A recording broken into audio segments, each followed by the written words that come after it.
This is a short demo video of the checklists for aphasic Patient-Expressive. So as you're working with your aphasic patients and they get better, sometimes it's nice to do a little probe, or you can actually use this for your therapy tracking, whatever you like. So this is the summary that you will get when you start to put in your data. And the tasks that we are going to be looking at are word repetition, sentence repetition, rote sequences, confrontation naming level 1 and 2, finishing common phrases, generative naming, and picture descriptions level 1 and 2. So just to show you here first, we do have a nice set of instructions to make sure that you know how each one is supposed to go. Then the summary is next, and that will automatically populate as you put your data in. You don't have to do anything. And it will turn green as soon as the score becomes above 90. So our first subtest is the word repetition. I've given you 10 words in order of least difficult to more difficult, 1 syllable up to 5 syllables. I've put in some scores here. So what you'll do is put your patient name, your name, a date of injury if you like, a diagnosis, and here's the date. You just click it twice and you can put in whatever date that you want that you did it. So here's one day I did it, and then the next day that I did it, and I gave this guy some scores. His total score was 13 out of 20, which gave him a 65%.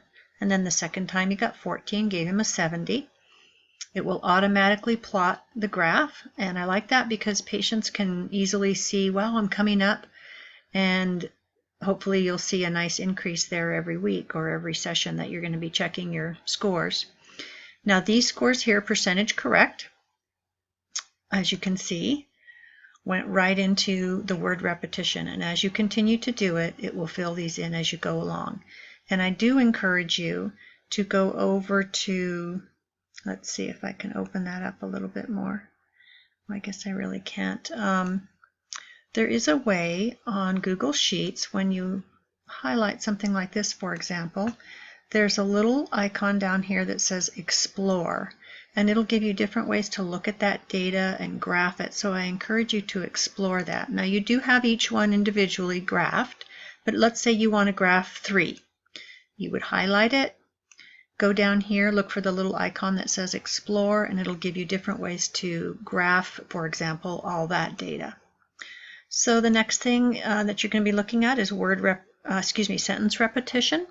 Again, from easy to more difficult. Same exact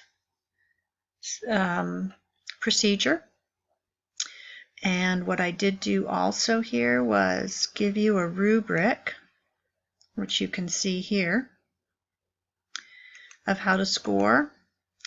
2 is a complete correct answer, 1 is an incomplete answer, or a complete one where you had to repeat the question or there was a delay, and 0 is just an incorrect or no response. And in general, that's the scoring rubric for all the subtests with a few exceptions. So let's go back to rote sentences. Same thing, I put in some scores, and that's what this gentleman got. He got a 30%, which you would see on the summary. Confrontation naming, this is simple words, common words, pretty concrete. The confrontation naming for level 2 are more challenging words. And I want you to notice that you do have stimulus pictures for these items. So these are the level 1 words.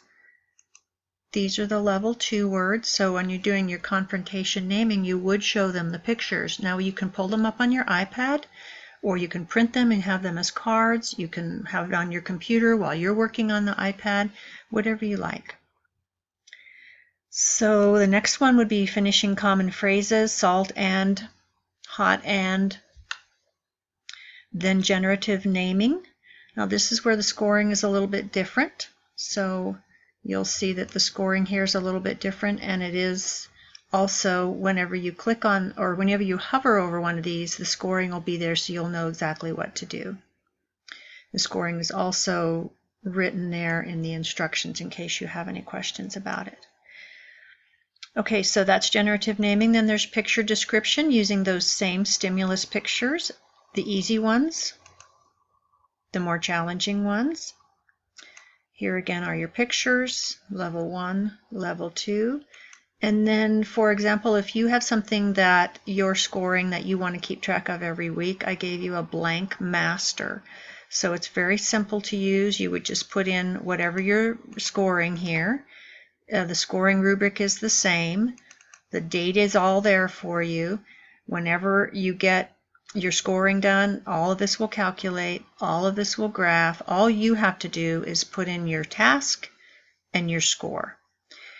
And the way you would do that is you would keep this as a blank master, then you would duplicate it and say, let's say you're working on the VAST sequences. So you would put each of the VAST sequences in there, duplicate it, name it VAST sequences level 1, for example, and then you could do that. That way you're always keeping this blank master nice and clean so that you can add as many individual tasks as you would like.